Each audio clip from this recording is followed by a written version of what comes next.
Hello everyone Teo ay Ludo na naman. Hindi simpleng ulam sila at talang solve na with kunting sahig.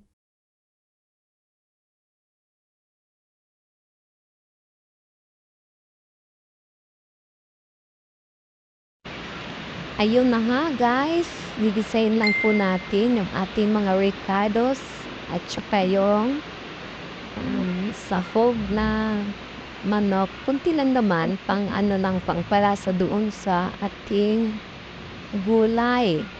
Diba? Tapos yung gisahin, lagyan lang natin ng paminta and cubes.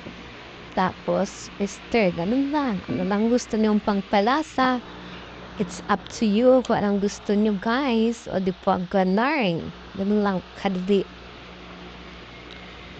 Tapos, pagka luto na yan, kailan na agad-agad. O di ba? Very simple. Ganun kadali ang ating ulam for today's video. Mga galing lang yan sa mga sa mga tabi-tabi yung gulay. O diba?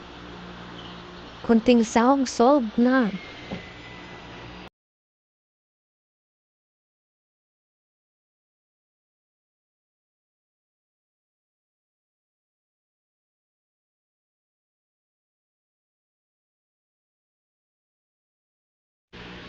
Kumulo na rin sa wakas. Diba, ilagay lang natin yung mga gulay, sitaw at talong.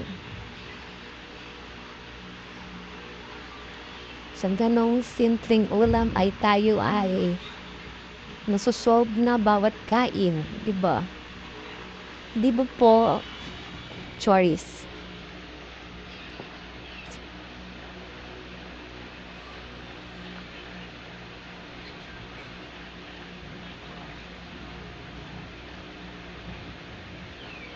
Lamang po.